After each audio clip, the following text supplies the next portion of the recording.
Voilà, donc moi je vais effectivement évoquer donc cette difficile conquête du droit de grève en Belgique, essayer voilà, aussi de montrer en quoi peut-être une législation qui remettrait en question ce droit de grève peut rendre effectivement la lutte sociale extrêmement difficile, puisque en gros les articles qui ont été inscrits dans la Constitution à la fondation de l'État belge et puis qui ont été modifiés ou remplacés ont vraiment servi d'arme pour réprimer les mouvements sociaux et le développement des organisations ouvrières.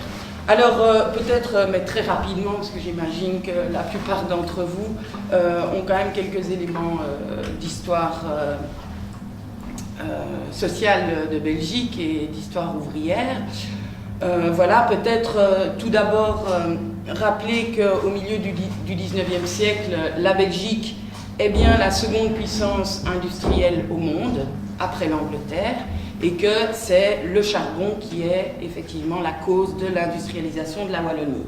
Et l'industrie va se consacrer donc autour des bassins miniers de Charleroi et de Liège. Au XIXe siècle, le salaire réel des ouvriers belges est également un des plus bas d'Europe. Et donc on se souviendra du commentaire de Karl Marx sur les bas salaires et les longues journées de travail d'application dans ce qu'il appelait le paradis des capitalistes au XIXe siècle, à savoir donc la Belgique. Et effectivement, la Belgique a certainement forgé sa place de première puissance industrielle du continent, après l'Angleterre, du continent européen, en grande partie grâce à l'exploitation intensive d'une main-d'œuvre ouvrière disponible en grande quantité. Et donc, cette faiblesse des salaires rend nécessaire le travail des femmes, des enfants. Les journées de travail sont extrêmement longues. Donc ici, une citation d'André Renard, préface à l'ouvrage de Joseph Bondas, que je trouve interpellante, où il dit en 1955, donc il y a 75 ans à peine, certains ouvriers restaient seulement 5 heures par jour chez eux. Le reste du temps était consacré au déplacement et au travail. Ils avaient dû apprendre à dormir en marchant en groupe sur les routes. Donc effectivement, quand la journée de travail, et c'était le cas à l'époque, s'étale sur 14 à 16 heures de travail par jour, en enlevant les déplacements, il reste effectivement plus beaucoup de temps pour dormir. Et donc, bon, cette situation catastrophique s'accompagne bien souvent donc, de conditions de logement épouvantables. L'illettrisme est généralisé dans les populations laborieuses.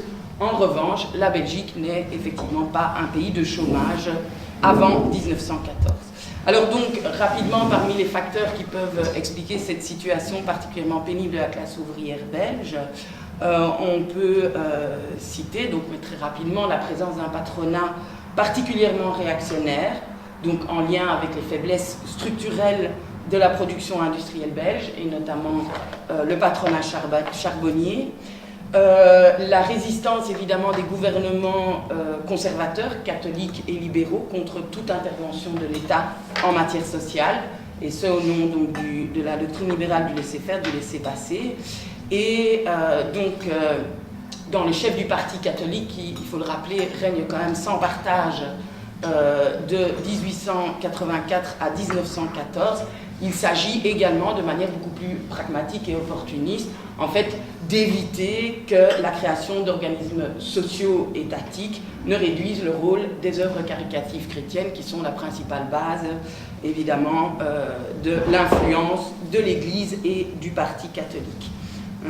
Alors, un autre facteur, c'est évidemment la faiblesse de l'action collective organisée des travailleurs pour diminuer donc la durée du travail ou augmenter les salaires.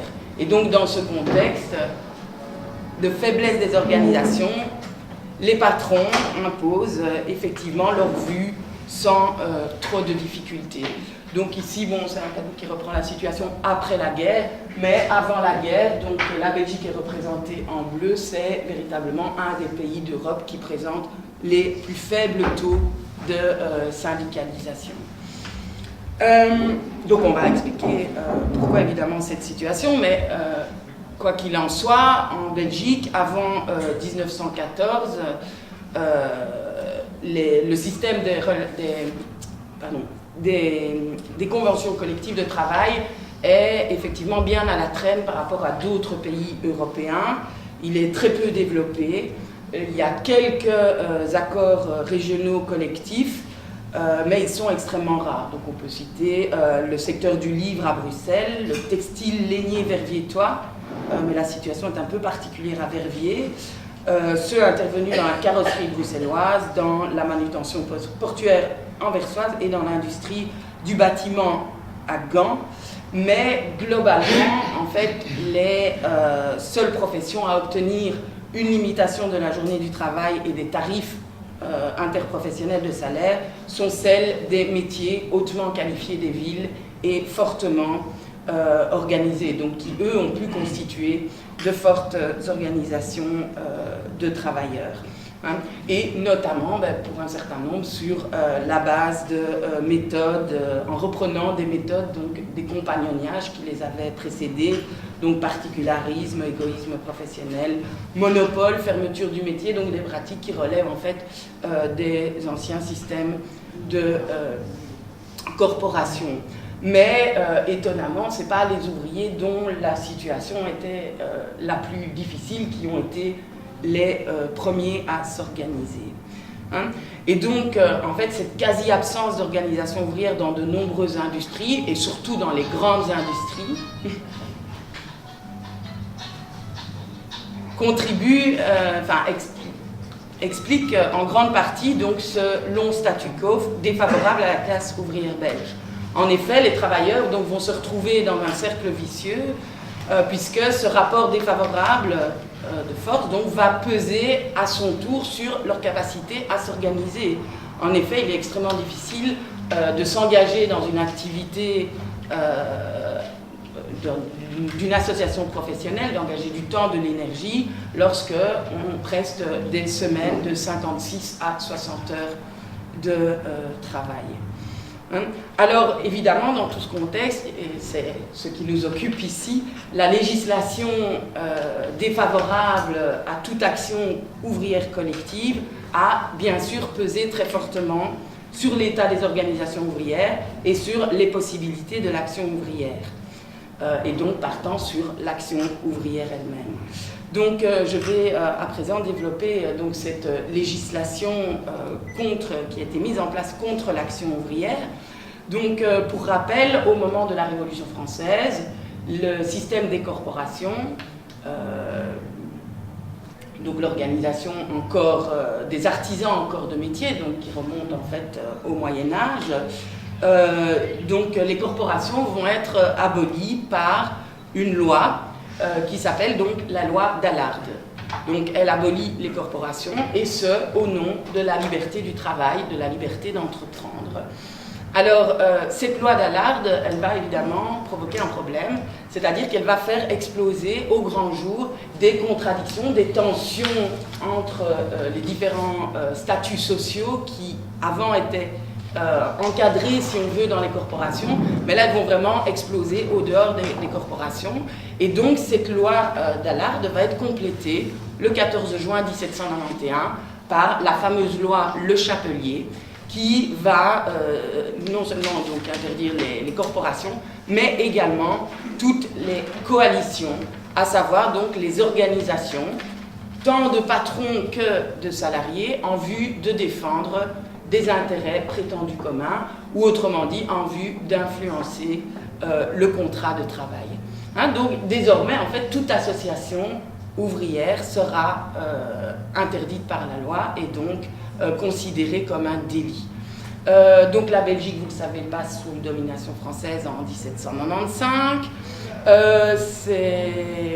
Cette interdiction des coalitions est reprise dans le Code napoléonien qui sera lui-même à l'origine donc de la législation belge lors de la fondation donc de l'État belge en 1830. Et donc, en fait, on va retrouver cette interdiction des coalitions dans les articles 414 et 415 du Code pénal belge. Et donc un article concerne les coalitions ouvrières et l'autre les coalitions patronales. En réalité, donc, ces articles interdisent les coalitions, mais ils visent tout particulièrement, en fait, les ententes aux fins de cesser simultanément donc, le travail. Hein? Or, la cessation de travail, c'est effectivement le moyen dont dispose, le moyen d'action dont disposent précisément les ouvriers pour tenter de négocier donc, les conditions de travail avec leur employeur. D'accord ? Et d'ailleurs, la cessation de travail nécessite donc la création de caisses de grève pour soutenir ces moments où le travail est cessé. Et c'est précisément le fait de posséder une caisse de grève ou une caisse de résistance qui fait d'un syndicat un syndicat à l'origine. Donc les ouvriers évidemment s'organisent progressivement au XIXe siècle. On a différents types d'organisations, donc des mutualités, des coopératives, mais également donc des organisations syndicales donc, qui ont pour but d'influencer la négociation du contrat de travail, en fait de lutter contre les velléités patronales de réduire les salaires. Et le seul moyen, c'est la grève. Et donc, elles possèdent effectivement des caisses de grève. Mais, comme ces associations sont interdites par la loi, jamais vous n'allez trouver, au XIXe siècle, des organisations qui s'appellent syndicats. Donc, en gros, elles cachaient leurs activités derrière d'autres appellations, associations, sociétés, unions, fraternelles, mutuelles même, qui leur permettaient quand même de se maintenir comme organisation. Voilà, donc en fait ces organisations sont désignées par les historiens sous le terme générique d'association de maintien de prix. Donc société de maintien de prix, ça c'est le terme officiel, donc qui généralement retenu. Donc le maintien de prix, c'est le maintien du prix de la main-d'œuvre. Alors ces premières associations vont voir le jour, et ici on le voit à travers donc, les appellations et les métiers concernés, de nouveau donc dans les grandes villes industrielles du pays, principalement Gand et Bruxelles, et parmi donc les ouvriers qualifiés d'entreprises modestes. Alors, ces articles 415 et 416 du Code pénal vont être abolis en 1866, mais pour contrecarrer les effets donc, de cette abolition, de l'interdiction des coalitions, donc désormais les coalitions sont autorisées, mais le législateur va introduire le fameux article 310 du Code pénal.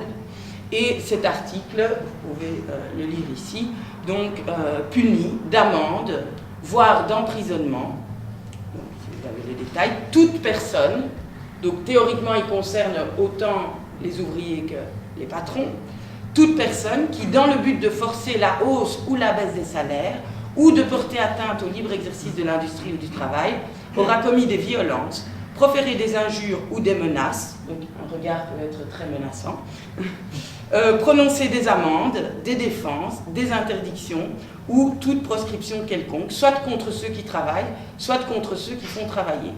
Il s'en sera de même de tous ceux qui, par rassemblement près des établissements où s'exerce le travail ou près de la demeure de ceux qui le dirigent, auront porté atteinte à la liberté des maîtres et des ouvriers.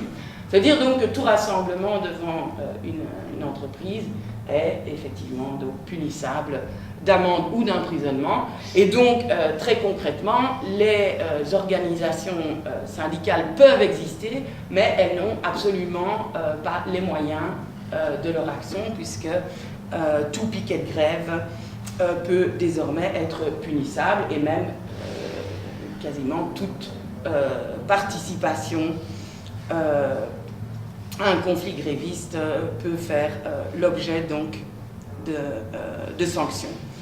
Hein? Alors, dans les faits, en fait, cet article 310 a toujours été appliqué à l'encontre des ouvriers, jamais des maîtres. Donc, Joseph Bondas, qui est quand même quelqu'un qui connaît assez bien le mouvement syndical, puisqu'il a été un des principaux dirigeants, affirme qu'au cours de son existence, de plus de 50 ans, il n'y a pas d'exemple que l'article 310 ait jamais été appliqué à un seul employeur. Alors, cette législation va progressivement se corser. En 1902, par exemple, je ne vais pas rentrer dans tous les détails, mais en 1902, il y a un jugement de la Cour d'appel de Bruxelles qui va jusqu'à affirmer que l'autorité de l'employeur en matière d'embauche et de licenciement est illimitée et que l'article 310 du Code pénal ne s'applique pas à lui. Et ce, en dépit de la loi Lejeune, donc une loi de 1892 qui avait pourtant éliminé théoriquement toute discrimination entre employeurs et travailleurs. Hein? Par contre, la loi Lejeune, donc, éliminant donc, cette discrimination entre employeurs et travailleurs, théoriquement, a néanmoins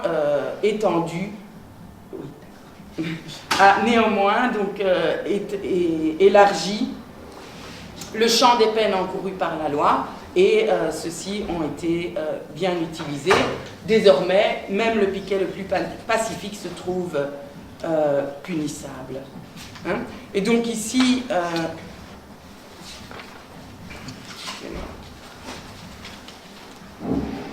c'est bon. Voilà, donc j'ai retiré quelques extraits donc, de la presse, ici le journal des correspondants, donc, qui était l'organe officiel de la commission syndicale, donc ancêtre de la CGTB, FGTB. Voilà ici donc un article donc, qui date de 1903, c'est la première année que paraît le journal, avec les échos de la grève de Saint-Nicolas, le capitalisme se venge, condamnation révoltante, et on voit la décision du tribunal par rapport aux participants à la grève. Donc il y a 18 condamnations qui vont donc de 2 mois de prison et 70 francs d'amende donc pour les leaders du mouvement, à 15 francs d'amende donc pour certains participants. 9 femmes ont été condamnées parmi les grévistes pour défendre leur pain, c'est honteux. Et donc, voilà, des exemples comme ça, il y en a à foison. Je lisais le compte-rendu de la Fédération des syndicats de Liège, qui dispose d'un bureau de droit ouvrier, ou je ne sais pas comment on appelle ça, service juridique, et il disait qu'ils avaient soutenu 300 ouvriers qui étaient accusés de délit de coalition. Alors évidemment, les organisations syndicales vont essayer de réagir par rapport à ces amendes, ces punitions, et notamment la Fédération nationale des métallurgistes, à son congrès de 1904, va décider qu'au cas où un membre serait emprisonné donc, pour cause de l'article 310, la famille aurait droit à une indemnité de grève, donc la caisse de grève va servir à indemniser, à aider la famille pendant que le mari est en prison. Ici, bon, encore des exemples, hein, mais je ne vais pas les développer, surtout qu'on n'a pas énormément de temps. Ah oui, ici c'est donc à partir du tournant du siècle, donc début du 1900, le mouvement syndical va commencer à connaître donc une première stabilisation et une croissance, toujours extrêmement lente, mais continue. Hein. Et donc, le mouvement syndical commence quand même à se renforcer, et l'article 310 est réellement vu comme une entrave au développement de l'activité syndicale et de la syndicalisation. Puisque aussi c'est dans les grèves que naît une dynamique aussi sociale, d'association, de solidarité ouvrière qui fait qu'un certain nombre de travailleurs peuvent rallier l'organisation. Et donc la suppression de l'article 310 va vraiment être mis comme objectif prioritaire pour les militants ouvriers, et donc vont s'organiser différentes campagnes pour lutter contre cet article 310. Notamment ici, cette campagne lancée par Vandersmissen, qui est aussi délégué donc, à la commission syndicale, même s'il est secrétaire du Parti ouvrier à l'époque. Mais donc, il va demander en fait à toutes les sections de consigner les faits et documents concernant la question. Donc tous les militants qui ont été poursuivis pour faits de grève, etc., doivent se faire connaître. Il faut que les noms circulent, que tout cela soit en gros dénoncé et que les syndicats constituent une documentation. Bon, parmi ceux qui ont été condamnés par l'article 310, il y a la condamnation de Joseph Jacques Motte, donc, que l'on connaît bien, qui a également été condamné par rapport au nom de cet article. Alors, je ne vais pas non plus développer là-dessus, mais en 1913, il y a un projet de loi qui n'est pas passé, mais c'est le projet de loi Hubert, qui, lui, voulait encore aggraver la situation, puisque ici, tous ceux qui, sous le régime donc, prévu par M. Hubert, verseraient des subsides aux carrossiers, aux chapeliers, aux passementiers de Bruxelles, encourraient une amende de 26 francs à 100 francs.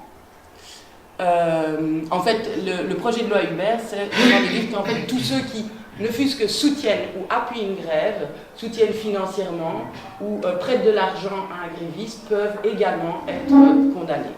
Donc vous voyez jusqu'où cela peut aller. Alors, en fait, donc ces actions vont effectivement avoir lieu avant la guerre, contre l'article 310 du Code pénal, mais en réalité, mais j'ai bientôt fini parce que ça va être la fin de l'histoire, c'est bien la guerre et la situation sociale particulièrement tendue qui va en résulter, qui va finalement modifier la donne et aboutir à cette suppression de l'article 310 du Code pénal. Et donc là, très rapidement, au lendemain de la guerre, donc pendant la guerre, la Belgique a vécu sous un régime de privation, des années extrêmement difficiles pour la population belge, qui était majoritairement au chômage parce que l'industrie avait été démantelée par les Allemands, etc. Et donc, après la guerre, la classe ouvrière, qui s'est effectivement sacrifiée pour la patrie, est bien décidé à ce que cette patrie lui rende bien les choses et lui accorde un meilleur traitement que c'était le cas avant la guerre. Et donc, il y a une agitation dans les dernières années et surtout les derniers mois de la guerre pour poser un certain nombre de revendications au sortir de la guerre. Et donc ici, bon, j'ai plusieurs citations, mais je ne vais pas mettre ça, mais même... Donc Joseph Wouters, donc, qui est dirigeant à ce moment-là du POB et de la commission syndicale en Belgique, va s'adresser au gouvernement en disant que réellement en Belgique, parce que lui il est resté en Belgique, une partie du gouvernement et des membres du POB s'est réfugié en Angleterre et en France, mais dit voilà, la classe ouvrière espère un avenir meilleur. Elle est sur le point de douter de l'avenir et elle commence à craindre qu'elle n'ait tout sacrifié à une patrie marâtre. Elle pourrait s'abandonner si sans tarder les voix autorisées ne lui annoncent pas qu'elle sera traitée en majeur dans la Belgique de demain. Ici encore une, je ne vais pas la citer en entier, mais ces revendications donc, que la classe ouvrière va poser, ce sont là des revendications essentielles et irréductibles, en dehors de la réalisation de laquelle il ne peut y avoir de paix civile possible. Et donc là, il va vraiment y avoir un rapport de force extrêmement fort au lendemain de la guerre par rapport au maintien de l'ordre social, avec une classe ouvrière qui est effectivement décidée à se battre et qui va se battre pour l'obtention d'un certain nombre de droits. Alors, au niveau du gouvernement, donc les revendications, c'est le suffrage universel, c'est l'abolition de la revendication après le suffrage universel, donc vous pouvez imaginer comme c'est important, l'extension du droit d'association à tous les fonctionnaires des services publics, et puis la taxation des bénéfices de guerre.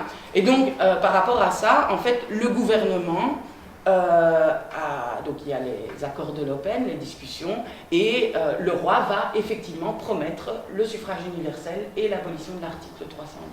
Voilà. Parallèlement, évidemment, la classe ouvrière, qui revendique également des meilleures conditions de travail, va, et cette fois-ci elle va devoir le faire ouvertement par la grève, lutter contre les velléités patronales, en fait, de réengager, donc, au moment de la reprise du travail, les patrons proposent de réengager leurs ouvriers donc de 1914, mais au même prix et salaire que 1914. Or, les prix ont quintuplé avec la guerre. Hein, donc, c'était évidemment trop peu. Et donc, au lendemain de la guerre, on va également donc, assister à un vaste mouvement de refus de reprise du travail aux conditions décidées unilatéralement par le patronat. Et donc là, ben, on a les revendications, donc la journée du 8 heures, l'augmentation donc de 100% des salaires par rapport à ceux d'avant-guerre, donc qui est encore minime, même si ça paraît extraordinaire aujourd'hui de demander une augmentation de 100%, et le minimum de salaire de 1 franc de l'heure. Donc suite à cette action, on va voir effectivement une croissance extrêmement importante des organisations syndicales, avec le boom syndical qui est tout d'abord socialiste. Les syndicats chrétiens vont rattraper leur retard, mais beaucoup plus lentement et beaucoup plus tardivement. Et donc ceci permet de faire passer, je termine, la Belgique au rang donc d'un des pays donc à plus haut taux de syndicalisation en Belgique. Et donc ici on célèbre la victoire. Donc en décembre 18, c'est les promesses des accords de l'Eupen. On continue quand même à faire des manifestations pour que ça passe vraiment par les chambres, pour que ce soit voté. Donc ici vous voyez les suppressions pures et simples de l'article 310. Bon, voilà, ça je passe. En juin 1921, l'article 310 est abrogé, donc ce régime d'exception disparaît. Et évidemment, en contrepartie, le patronat va quand même réagir, cette fois-ci en mettant en place ce qu'on a appelé les unions civiques, c'est-à-dire donc des supplanteurs, des organisations de citoyens qui vont agir pour la première fois, notamment dans un conflit des tramways et remplacer donc les grévistes. Voilà, je termine là-dessus, sans doute dans la discussion. J'avais encore quelques petites choses à dire, mais j'interviendrai plus tard dans la discussion peut-être.